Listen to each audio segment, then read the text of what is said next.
Hi friends, ఈరోజు మన ఆనందలహరిలో అమర గాయకుని అమరలోక యాత్ర కథ విందాం. ఇంద్రుడు శుక్రవారం స్వర్గంలో అత్యవసర సమావేశం ఏర్పాటు చేశారు. ఊహించని అతిథి వస్తున్నారని, అలసిపోయిన ఆ గొంతుకు ఇక్కడ అమృతం ఇచ్చి ఆహ్లాదపరచాలని, భూమండలం మీద బంధాలను తెంచుకుని వస్తున్న విశిష్ట అతిథికి గౌరవ సూచకంగా గానా బజానా ఏర్పాటు చేయాలని ఇంద్రుడు సహచరులకు ఆదేశాలు జారీ చేశారు. ఎవరా ఆ విశిష్ట అతిథి అని ఆరా తీయడం మొదలుపెట్టారు. కరెక్ట్గా 1:04 పుష్పక విమానం ఇంద్రలోకం వచ్చింది.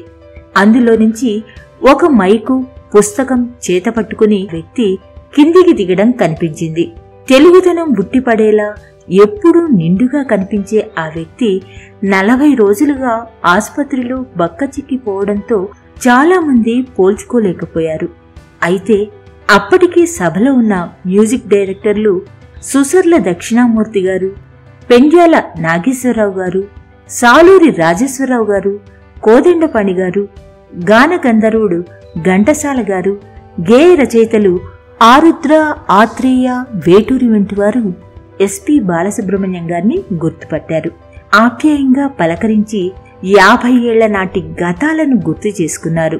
మళ్లీ మమ్మల్ని కలవటానికి ఇన్నాళ్లకు నీకు తిరికయిందా అంటూ ఆట పట్టించారు. ఇది ఇలా ఉండగా సభలో తెలుగు మాటలు వినపట్టంతో సేదతీరుతున్న ఎన్టీఆర్, ఏఎన్ఆర్, శోభన్ బాబు, శ్రీదేవి వంటి అందాల నటులు వచ్చారు. ముందుగా ఏం బ్రదర్, ఎలా ఉన్నారు, తెలుగు ప్రజలు ఏమంటున్నారు అంటూ ఎన్టీఆర్ ఆలింగనం చేసుకున్నారు. వేటగాడు పాటలు మళ్లీ సభలో వినిపించాయి. ఏం బాలసుబ్రహ్మణ్యం, ఏమైంది, ఇలా వచ్చారు అంటూ అక్కినేని పలకరించారు. వందనం అభివందనం, నీ పాటకే అభినందనం అనే సాంగ్ సభలో వినిపించింది. అందుకు తగ్గట్టుగా రంభ, ఊర్వశి, మేనక స్టెప్పులతో మైమర్పించారు. ఇది ఇలా ఉండగా సభలోకి సర్దార్ పాపారాయుడు, దాసరి నారాయణరావు గారు వచ్చారు. ఏం బాలుగారు, మీరు వచ్చారా? అక్కడ తెలుగు పాటలకు ఎవరు రిపేర్ చేస్తారు అని ప్రశ్నించారు.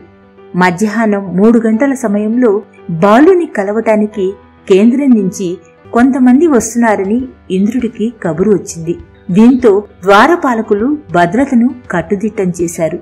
సుమారు 5 గంటలకు మాజీ రాష్ట్రపతులు అబ్దుల్ కలాం, ప్రణబ్ ముఖర్జీ, మాజీ ప్రధానులు ఇందిరాగాంధీ, రాజీవ్ గాంధీ, వాజ్పేయిలను బాలుకు పరిచయం చేశారు. ఈ సందర్భంగా బాలు తాను కేంద్రం నుంచి మీ చేతుల మీదుగానే ఎన్నో పురస్కారాలు అందుకున్నానని గతాన్ని గుర్తు చేశారు. ఈ సందర్భంగా బాలు తన డిక్షనరీలో నుంచి కొన్ని పాటలు పాడి వినిపించారు. బాలు గొంతు ఎన్టీఆర్, ఏఎన్ఆర్, శోభన్ బాబులా ఉండటంతో ఇంద్రునితో పాటు కొలువుదీరిన వారు ఆశ్చర్యపోయారు. ఇక సభలో ప్రతిరోజు రాత్రి 7 గంటలకు స్వరాభిషేకం, పాడుతా తీయగా వంటి కార్యక్రమాలు ఉంటాయని దేవేంద్రుడు ఆదేశాలు జారీ చేశాడు. మొత్తం మీద గాన గంధర్వుడు బాలు మొదటి రోజే స్వర్గయాత్ర బిజీగా సాగింది. ఇదేనండి అమర గాయకుని అమరలోక యాత్ర. ఇలాంటి మరిన్ని మంచి కథల కోసం ఆనందలహరి పోడ్కాస్ట్ ను ఫాలో అవుతారు కదూ. మరో మంచి కథతో మీ ముందుకు వస్తాను అనురాధ తీర్థాల ఆనందలహరి పోడ్కాస్ట్ లో.